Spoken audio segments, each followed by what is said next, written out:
accept. Yeah, so that's the spirit of the community, and the idea is to support and equip people with ideas and resources that can help them to citizen wherever they are in whatever communities matter to them. And we are at the end, coming to the end of our sort of first phase of operations. It's all, you may have noticed, it's all still a little bit sort of patched together. We're using platforms that we're experimenting with, but that's the spirit of citizening. We're just getting started and figuring out how it's going to work together. So we will have links in the chat to join the full community. This might be the first time you're encountering it. So we'll post links to sign up and be part of the community on an ongoing basis.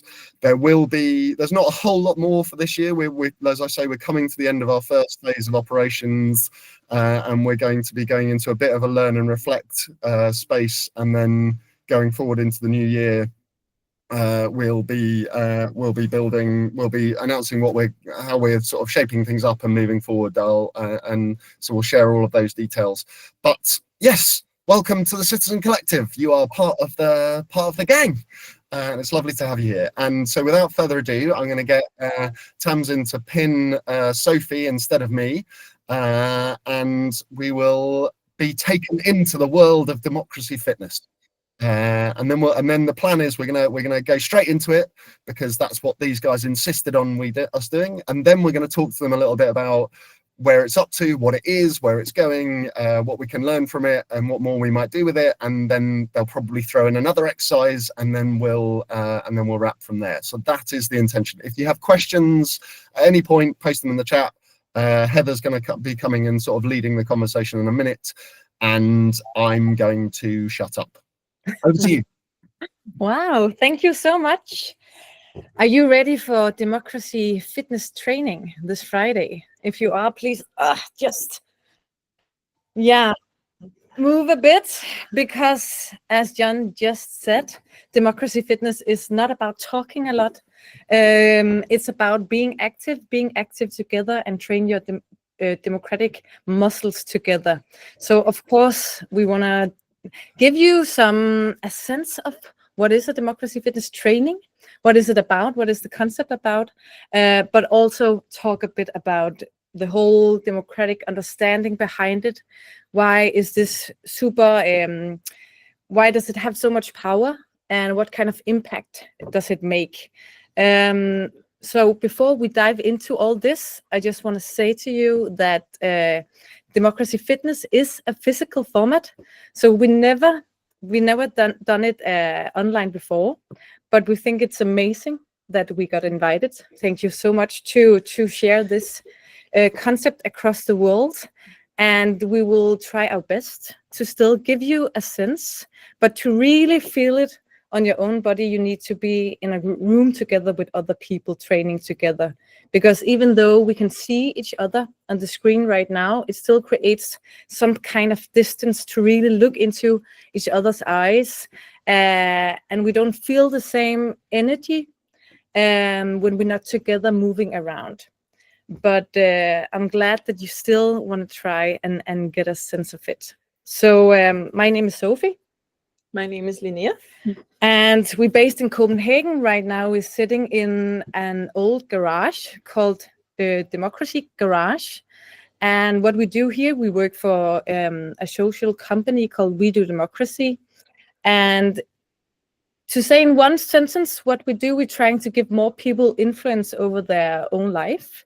So we do different democratic projects, trying to give a representative group of people a say in how we should develop the local community, how we should develop the system, the democratic system, and how we should live together.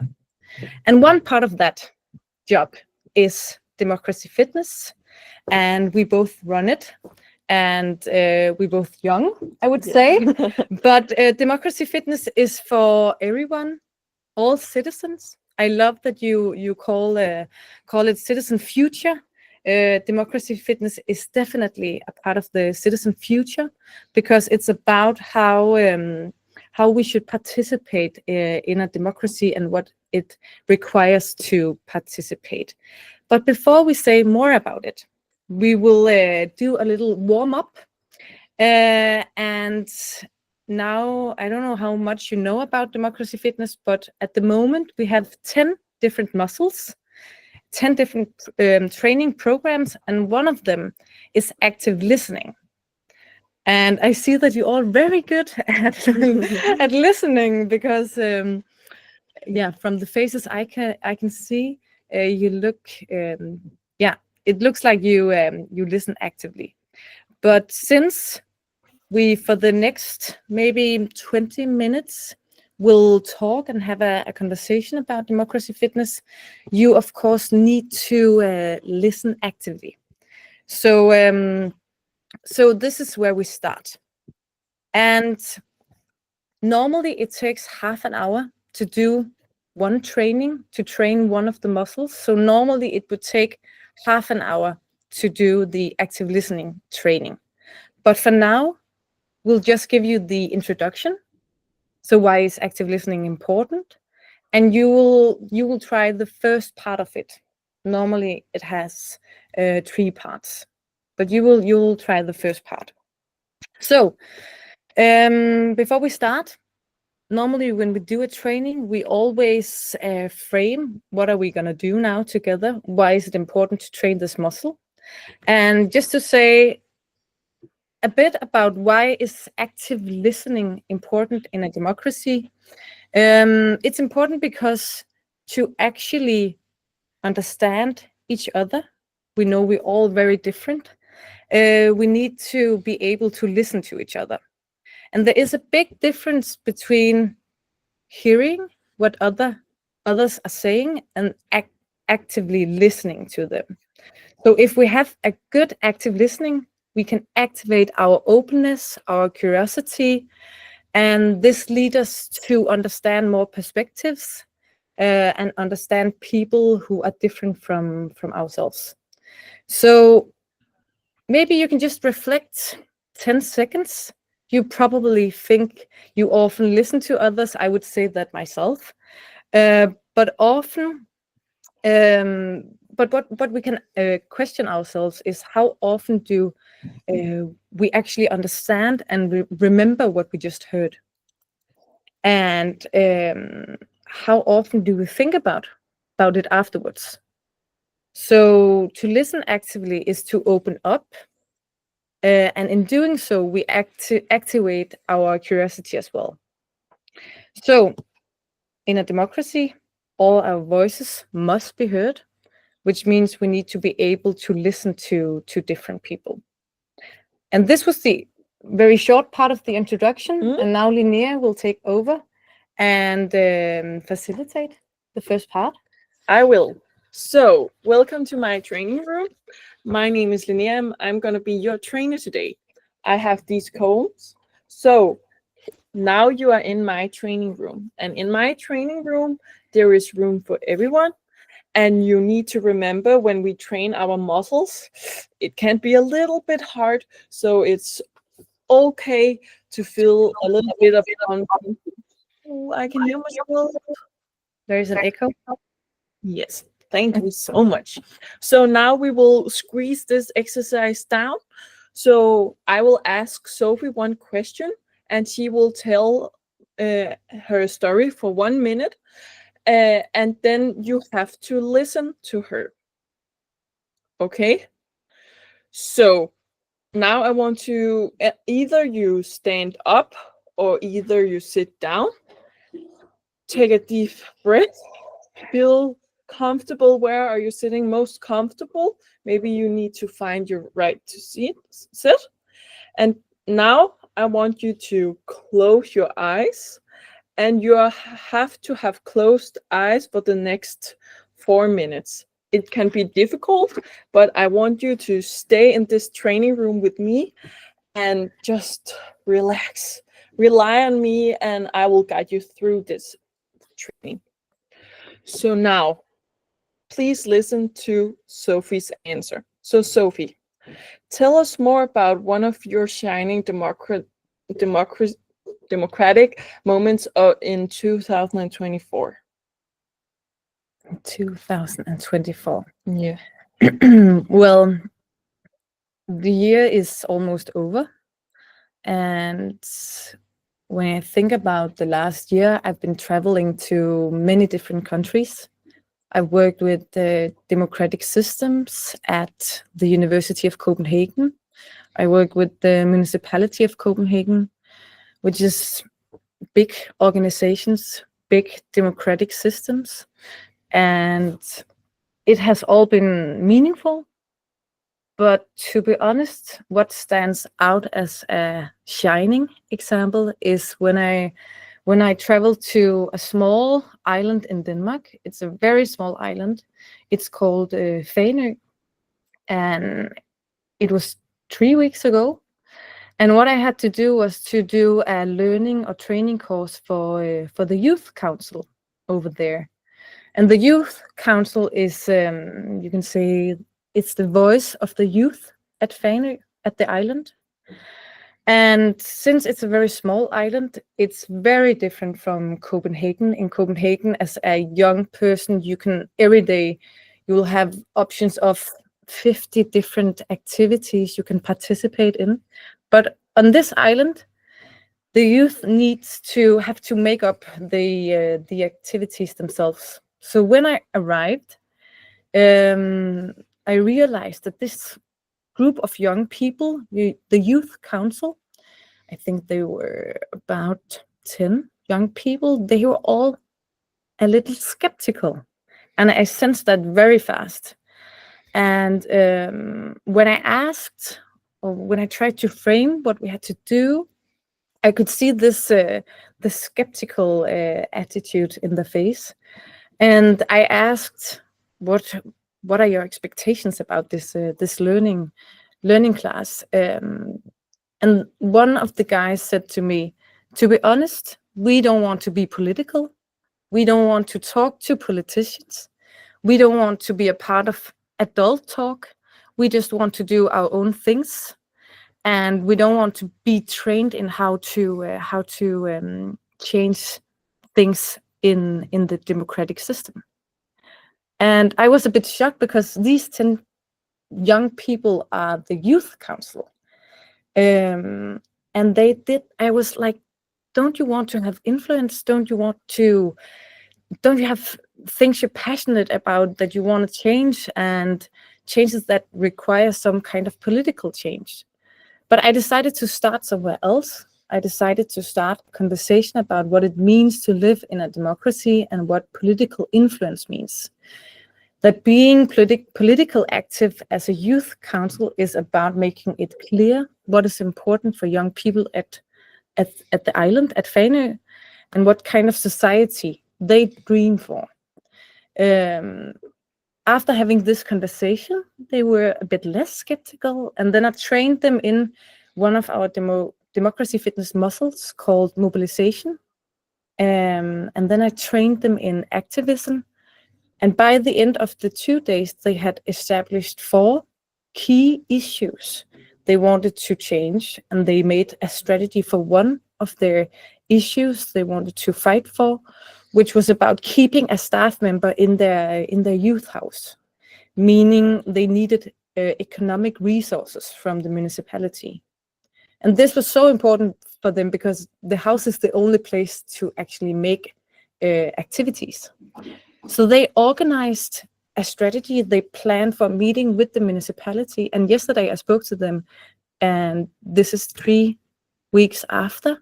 And the municipality just decided to give them resources for one staff member. So the 10 young people who didn't want to be political or seek influence in the beginning had an early experience that participation is crucial and can change their everyday life. And when I look back, even though I worked for the university and the municipality, this was the most shining example for this year, because I want this for all young people, the feeling that participation makes a difference. Thank you, Sofie. So the rest of you can slowly open your eyes. and just sit there for a moment. Usually you would be paired off in pairs where you would where I would now have to tell Sophie's story again. So she had to try how it feels when someone have listened actively to her and heard her story and really try to tell all the details. But because we're in this big setting, I now want you to write in the comment that what made you curious about the story that you just heard Sophie telling us. And you have to do this for like a proof that you have been actively listening. And if you don't understand what I just said to you, oh, I'm not in the meeting. Yeah, so please write in the comment one sentence, what made you curious about Sophie's stories?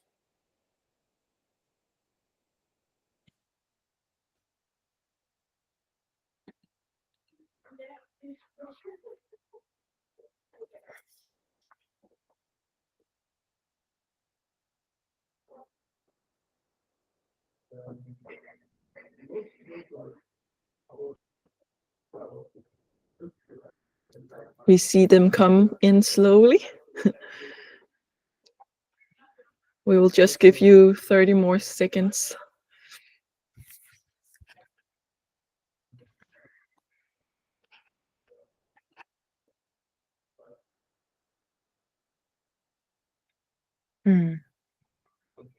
Thank you so much for sharing.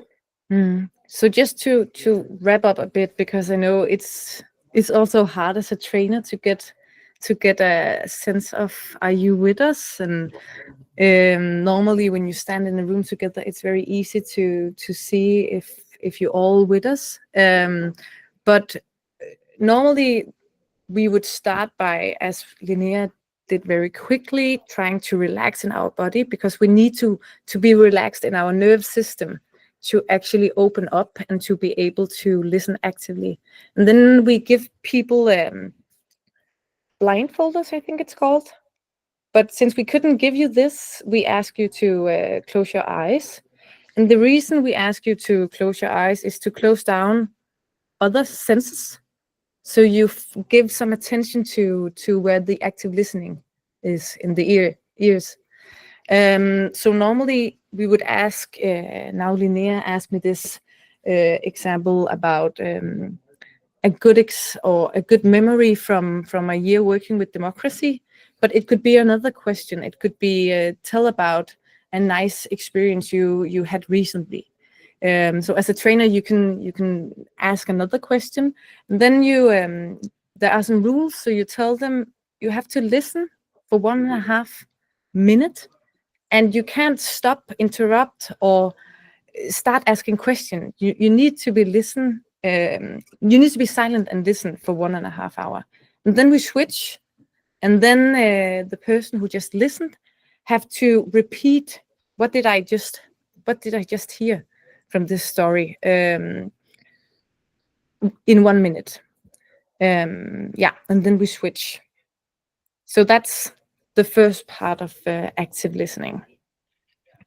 We try to give. Great. Thank you so much. This is, I think, giving us a really good flavour of the spirit of the 10 muscles and 30 minutes training for each, and this is wonderful. Do post questions in the chat, folks, but I'm going to shut up and let Heather kind of lead us into a bit of a conversation so we can dig a bit more into what is this thing that you're talking about. Heather, lead off. Yeah, so thank you so much. I think we got a little bit of an insight into what part of the training is about, but can you tell us a little bit more about what you're doing at the moment and how that's going?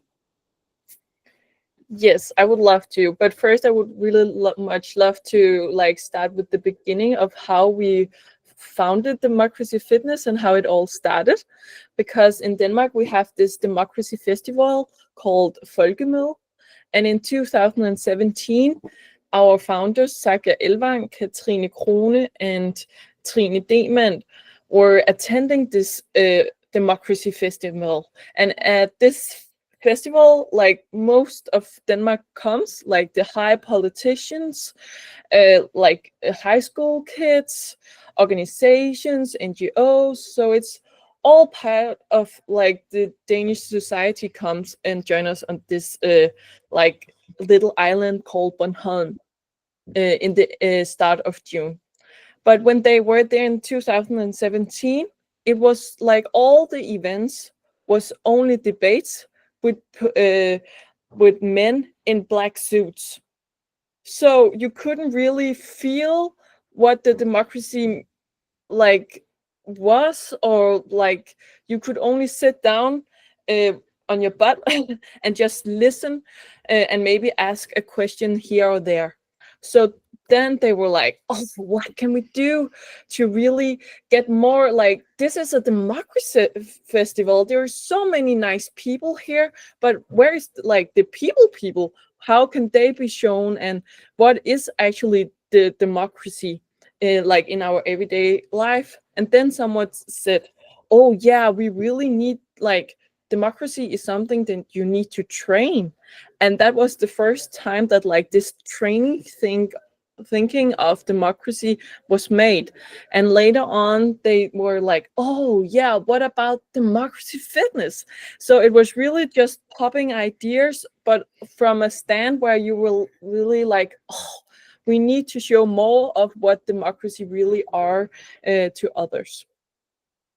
And then afterwards, we started a pilot project in the Baltic countries, where we tested the concept and tried out some muscles. And then later on, we really tried to say, okay, so if we need to find the 10 core democracy fitness, what should they be? And then we found these 10, and Sofie will tell more about them later, so I will not mention them for you. And then we have just developing, and for then it moved back to Denmark here at the Democracy Garage, where we have been developing a youth program for 3 years. So if you're really into like democracy fitness for the youth, we have a whole concept that are really good for them to do. And then right now we have made taken the democracy fitness into a consortium of Sakya and Catherine, and we, as we do democracy, are as like a secretariat where we sit down and try to make the most out and help new people in other countries try democracy fitness. Because right now, as you ask, Heather, democracy fitness is experiencing a lot of international interest. So for the past year, we have been around 9 countries training new democracy fitness trainers. And at these democracy camps that we held, people are from all over the world. So right now, some people are training in Southeast Asia or in Canada, here in Denmark, a lot of people in Germany, and there is also a lot of democracy fitness trainers in the UK, some of them. So yeah, we are experiencing like a lot of interest. So right now we are trying to figure out how we can make the democracy fitness strong enough for the international interests that are here. Yeah, so like the whole idea about democracy fitness is that democracy requires some kind of participation from us as citizens. It's like being a citizen in a democracy requires that we participate, but to participate we need muscles, just like we need muscles to run or to walk. We need democratic muscles to participate and to talk to each other and to be a part of what we call everyday democracy.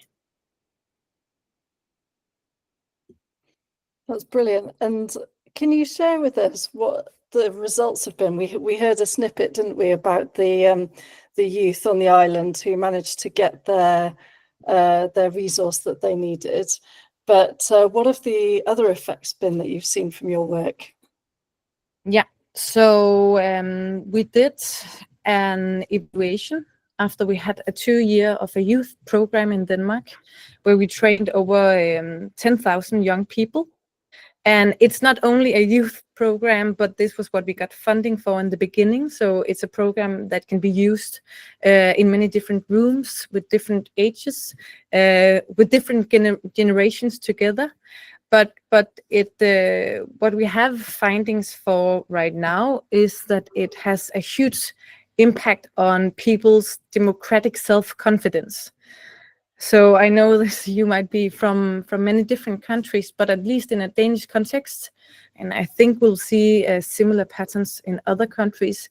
We see that many young people, but also like a big part of the population would say they don't have a high democratic self-confidence. And the way we measure it is asking, do you have an opinion, and do you feel confident expressing your opinion? Do you think it's important that other people listen to your opinion? So we see really that a lot of citizens are struggling in participating in explaining their opinions, like having a voice. But democracy fitness is kind of trying to make it very concrete what it requires or needs, what kind of competences we need, and we train it at the same time. And we try to do it in a fun, active way. And we always have two rules. I think Linea kind of said it in the beginning, that come as you are. So when you step into the training room, and we make a training room with cones. So the only thing you need is a trainer, and you need 4 cones to set up the room.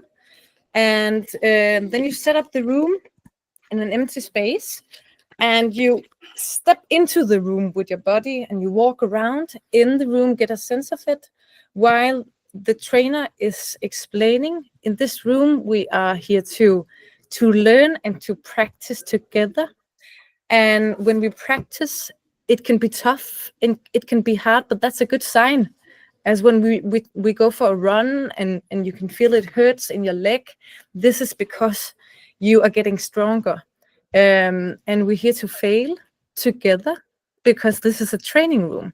So it takes some of the stress out, because we are explaining and really wording that this is a training room and we all need to train. I mean, this is something like with our physical body. I would even say the more old you get, the more you have to be active. And it's the same with our democratic muscle. So it's not only a program for young people, it's a program for politicians as well. They could definitely use some democracy fitness in list. They're all very good at giving their opinion, and they have a lot of verbal confidence. But democracy is also about making compromises. It's also about trying to find common ground. It's also about listening to other opinions. It's also about being curious on other ways of living together, but also other ways of talking together. And so, yeah. Could you, I feel like there's 2 things I want to do, just looking at the chat, and then I'll let Heather take back over. But the first is just to note the celebration of festivals of democracy and that's coming through. People should know Not Westminster, which takes place in Huddersfield in February. I've been there for the last few years, can't go this year, but it's amazing. I love the frame of Not Westminster. Festival of Politics in Scotland. The Fate of Britain is a really interesting one to keep an eye on. That's going to be coming back bigger this year, I think. Adam's work with Green Hustle in Nottingham. I'm looking forward to finding out more about those guys. So it's really like that spirit of festivaling, like, and the idea that this is where it was born, I'm really loving. So just wanted to call out some of those. And then maybe, and then the question that occurs to me, there's a couple of people asking favorite muscle and that kind of thing. Maybe you could just give us quickly, like what the 10 are. I think, have you got a slide that you wanted to share just to show us the 10? And maybe I think you've got some images of the Yeah. wonderful, like what it actually looks like as well, just to give people a flavour. Do you have it, Heather? The slides I sent? Otherwise, I will just I don't, but I will find it. You carry on, and I'll find it. okay. Yeah, but we have 10 muscles, and maybe I could just, while you're finding it, Jan, I could maybe just say a few words about the democratic understanding behind it, behind the whole concept. I'd like to show you another slide as well, because now we said, I think maybe 5 times we said everyday democracy, and I don't know if this resonates with the way you are talking about democracy, but at least when we do democratic work in the Danish context, we always start by explaining what is our understanding of democracy. Because what we found out is, I think it was a Norwegian researcher who looked up how many different understandings or definitions can you find about democracy today. And he found at least 311 different definitions.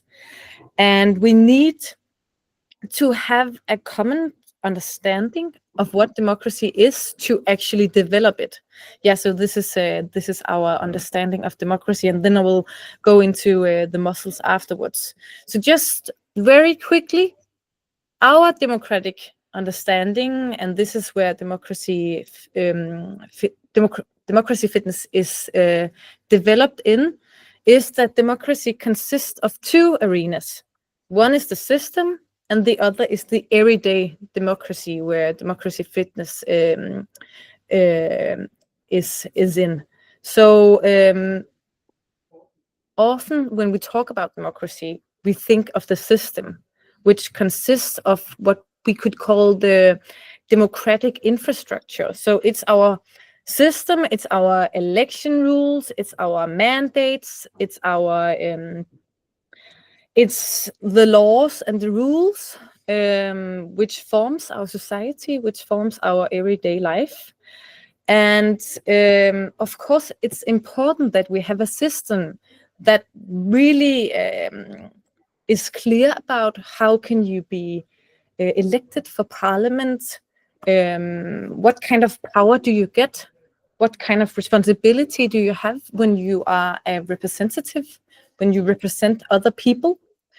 But on the other hand, another very important, and these 2 arenas are equal. It's not like the system is more important than the everyday democracy, but the everyday democracy, the other part of our democracy, is what we would call a lifestyle and a culture, a democratic lifestyle and culture, which is also very important. And to say a bit more about it, this is everyday democracy is about what happens between us, what happens between us citizens who live together. It's a way of talking together. It's a way of living together. It's a culture and values, which is important for the system because it's in our everyday life that we come closer to our beliefs, come closer to our opinions. We talk together about how should we develop society. It's where we get knowledge. So this is more informal. It's more about the culture and how we participate. And democracy fitness lies in our everyday democracy. It focuses on the muscles we need to have to keep this culture and keep this a good lifestyle. I hope it's clear. Yeah. And then we have the 10 muscles, and it's important to say this is developed in a Danish context, which means it might be in your country, you would say, we need a trust muscle or we need imagination muscle. This is a muscle we really bring to develop in a Danish context. But so far we have 10 muscles. It's mobilization, verbal confidence, curiosity, compromise, courage, active listening, disagreement, activism, opinion, and empathy. That's so hard for me to say. Empathy. Yeah. So these are the 10 muscles. It always takes half an hour to train one of the muscles. Yeah. And just to say a bit more, it's normally we have a short introduction and we set up the room, but the most of the time, the half an hour, we train. So we have exercises, and it can be between 3 and 4 exercises. And then in the beginning, we step out of the training room, or the end, we step out of the training room and we try to relate to our everyday life and have a conversation about, okay, the muscle we just trained, when we step out of this room, how can we use it in our everyday life, in our society, in our participation in democracy? And these are some pictures from trainings. You can see in the right corner, I'm doing a training for 100 young people at a school. I trained them in Karaoke, and here Sakya is in the European Parliament training some politicians. Very nice. And in the left, Yeah, that's boarding school. And then in the middle, the 3 pictures, and the one in the middle is where we did the democracy fitness training at the end of a democracy conference. So you can put in all kind of settings. Yes. And is the goal that when you've got this overlap between the everyday and the institutions, if you like, is the goal then this overlapping piece in the middle where these 2 seemingly separate groups of people can actually interact and make things happen for the benefit of the people? Yeah, I mean, you could use democracy fitness very directly in making participation that links the system and the everyday, the citizens. But I would say it's more focused on helping, being able to, or feeling more confident in the formats where you participate and where we try and link the system and the citizens. So we also do other kinds of democratic projects like citizen assemblies, which is a really good example of trying to link the system and the citizens. And democracy fitness becomes a very important part because that's what makes us competent and able to actually participate in it, both people from the system or politicians and citizens. So it's not like we just need to give citizens more competences. This includes all of us. I really love that. It makes me think almost that your Venn diagram, I almost want to turn it on its side. So it's like this, this becomes like the foundation, the underpart, the sort of the bit underneath. There's kind of something interesting. And I was thinking about one of the questions in the chat. Someone was saying, like, how do you deal with when people have a single issue perspective and want to campaign without, and the framing is interesting, without being willing to engage with the trade-offs of the real world? Many people begin their democratic journey with a single issue they care about. And I guess what I'm hearing from you is almost that you don't, like, that's too late in some ways. It's like you can use it in that way, maybe. I'm going to stop trying to answer that question for you. What do you think? Do you want to try and answer? Yeah, I think that when we do the trainings, we have facilitated every step of the training.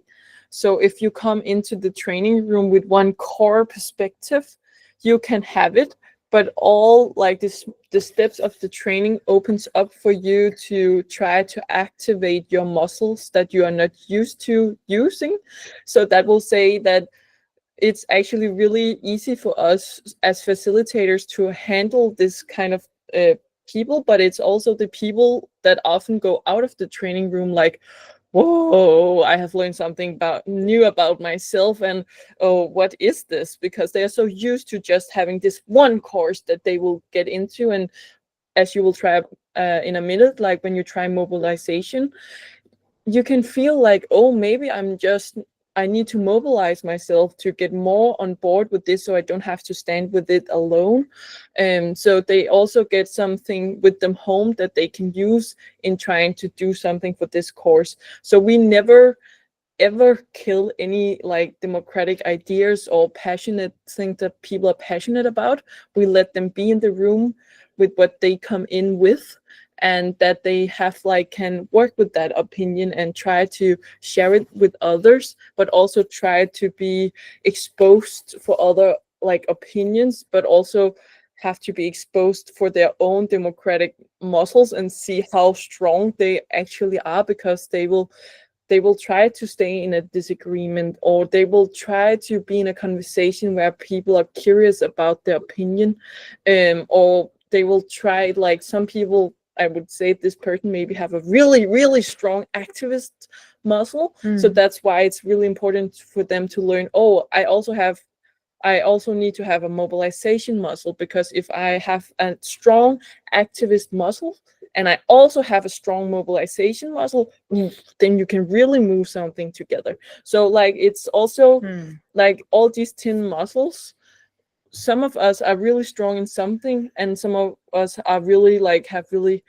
weak muscles in others, and that's also why like I think the Democracy Fitness Room also opens up for like finding new people and like, oh, maybe we should team up, because I can feel that you have a really, really strong empathy muscle, and I have a really, really strong disagreement muscle, and so on. We are playing with the idea of making a body scan, like a democratic body scan. Just it's a very fun self-reflection. What are my strong muscles and weakest muscles? And we actually use this concept as well in municipalities, because they see often when they have open meetings where citizens can come, it's always the very angry persons who show up, or the very, as Linea said, like the very active persons about a specific cause. And often they end up taking most of the time. So democracy fitness can also be used as a way of facilitate a conversation, because it opens up a new way of having conversations. So you can use it as a training concept and just focus on training it, but you could also use it to, if you want to make dialogue meetings between citizens and politicians, you could use active listening, because they will switch and you have to listen to the other part and like repeat what you just heard. Or you can use activism if you want to find out what can we do about this specific cause we want to change. Then you can use activism as a fun way to facilitate making a strategy, as I did at Fanø. So you can also implement it into your program and into your way of working with participation and activism. And I've got one more. I just want to say, I love the sort of modularity, or what, that's a horrific word, but like there's the sort of the fact that you've got these 10-30-minute blocks and you can kind of chuck them into a workshop, or like, you were saying it's really rare that you ever do like the whole thing in one go, which I think is really interesting. It's sort of a pick and choose thing. There's one very quick clarification question from the chat, and then Heather, I'm conscious of time, so if you want to do another thing with us, then you should. But the clarification question from the chat was just about the 2 rules. So the first was come as you are, and the second was follow the trainer. So leave all your worries, leave all your thoughts about what is going to happen. The trainer know exactly what will happen, know exactly how much time you have for each exercise. You will know who will start. You will know when you have to talk. So trust the trainer and come as you are. Brilliant. I think just before you go into the mobilization muscle, what are your plans for democracy fitness going forwards? Like, what are your aspirations? Where is this going to take you next? So many places. We just had a meeting, actually, an evaluation meeting on the whole program. So it's very fresh in our heads. We just had the conversation, but right now, to do these trainings, you need to be a certified democracy fitness trainer. This means you need to take the education or take the master class, which takes 2 hours, not 2 hours, 2 days to become a democracy fitness trainer. And then you become a trainer, and you get access to the whole universe, all the scripts, all that we developed for this program to be as strong as it is. So right now it's only us, a small group, the founders and the program team, do these masterclasses. But hopefully we will develop the next part of the program next year, where we will make an education on masterclass where you can train other trainers. So train the trainer camp, which means that right now we've been to this year we've been to 8 different countries, and in Germany they I think the next year we already have 4 masterclasses more. They really want to use it into the schools. They want to use it in companies. They want to use it in the political system. And we're a group of 5 people, and we can't educate the whole world. So hopefully very soon we will have a strategy and an education for how to make sure that partner organizations in different countries can do what we do right now, make master classes so more trainers can facilitate democracy fitness in different rooms. Yeah, so that's what's in the pipeline right now, but we are also working with the view that we think it's smarter and better for us and for the concept to go slow and then like really make the next step working for us and making it like with high quality than just try to spread all over as quick as possible. So that's also from where we stand. And right now we are also trying to develop our website so it have a more international perspective. So it's all these small steps that needs to come into one big happy democracy fitness muscle in in a few years. Yes. Oh, that's brilliant. And I can see in the chat that everyone's already started campaigning for a workshop in London. So Never been to not London. There's like anywhere but London suddenly became the thing. Oh, sorry. UK. So Firstly, it was London, and then it was like anywhere but London, and so that's all kicking off. Kingston, there's capital letters coming into the bids now, so it's all happening. We're gonna get you guys over. This will be a follow-up in the Discord, I'm sure. Speaking of which, Tamsin will need a few minutes at the end, so I will just make sure that we give Tamsin 3 minutes at the end. So yeah, shut up, John. Well, let's go straight into mobilization if we still have time to do that. Yeah, let's do it very quickly. I mean, time runs, so we will try and make it quickly. You will just get a small part of mobilization, and I think we will skip the introduction. I hope you all know why it's important to be able to mobilize other people if you want to change something in your society, in your local society, or at your workplace, or at a national level. So we will skip this part. We always do the introduction and why is it important in a democracy. So we will jump into part 1. And in this part, you have to find your cause. So if you want, you can stand up and you can also sit down. But normally we would walk around and we would ask you to stand with good distance between your feet. So try and ground. You can sit down and ground as well. And then I will invite you to, again, just take a deep breath. And I will invite you to look at the ground or close your eyes and relax your body.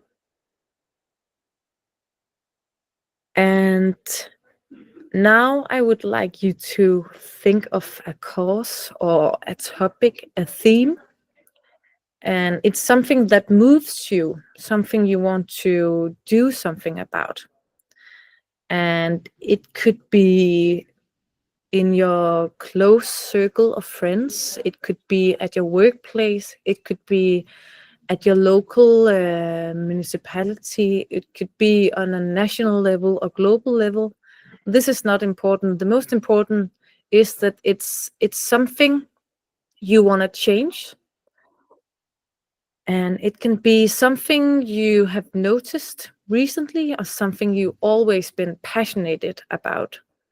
It can be something that annoys you, provokes you, or makes you wonder. And it could be globally or locally. And as I said before, it's not important that you come up with a big global cause. What's important is something you want to change. It could be food waste or social housing or yeah. And when you have a cause, please put your hand on your heart. So I know that now you found a cause.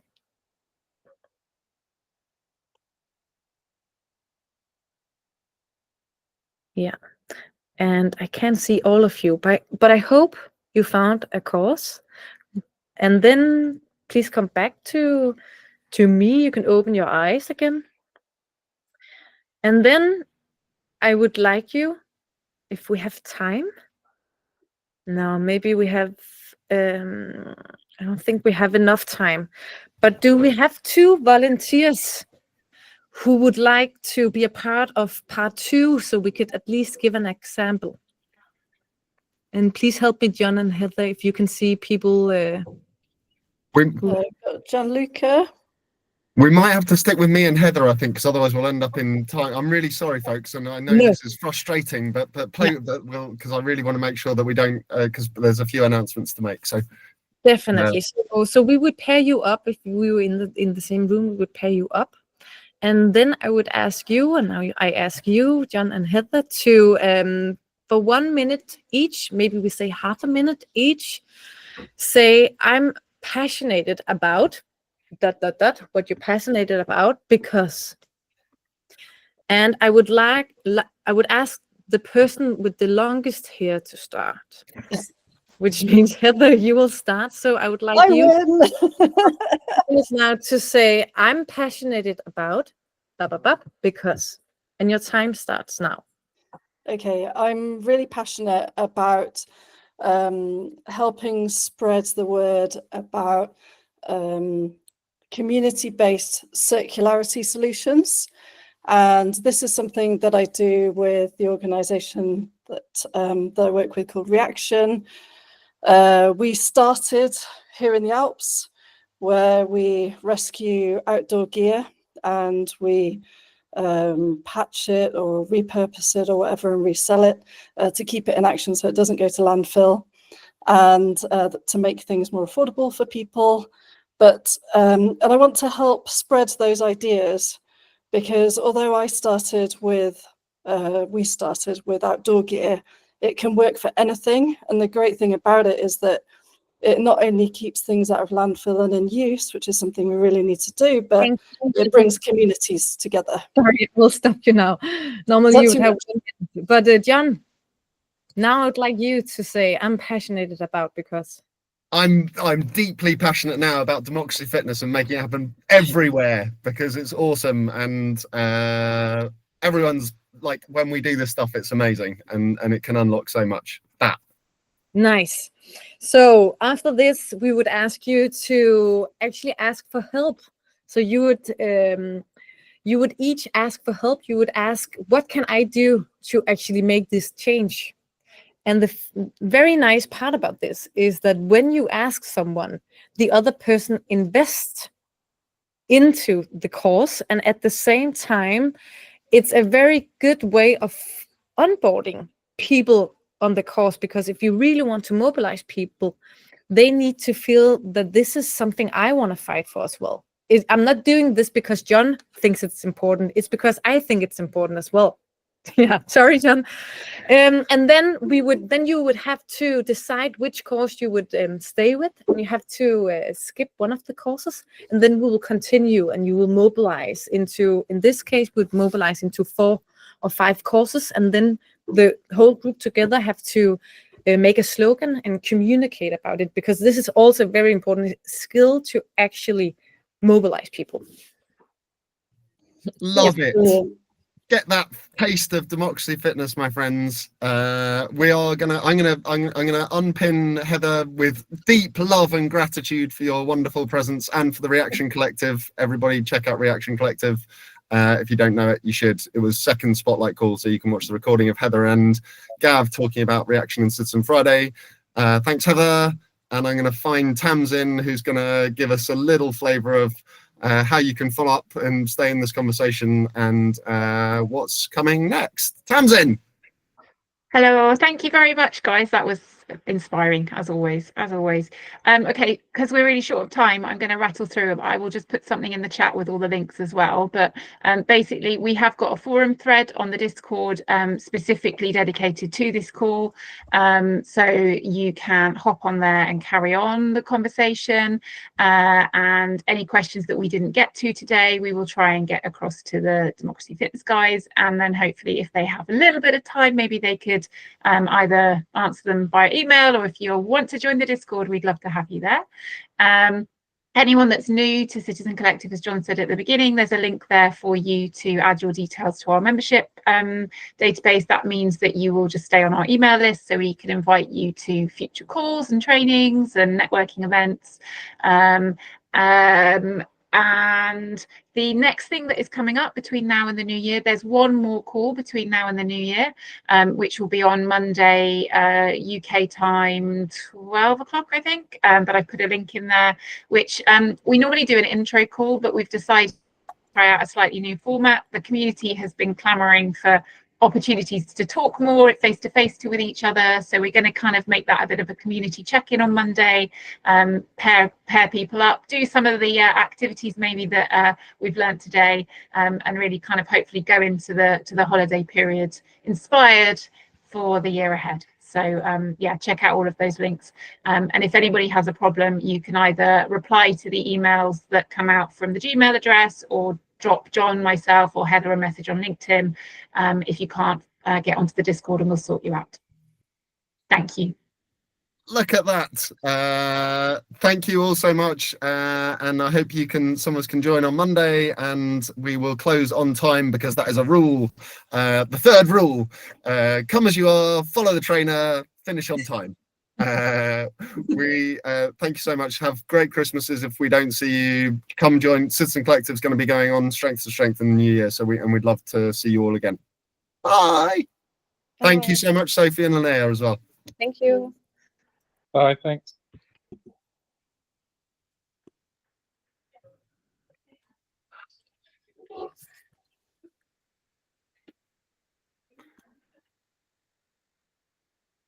Just stopping the recording.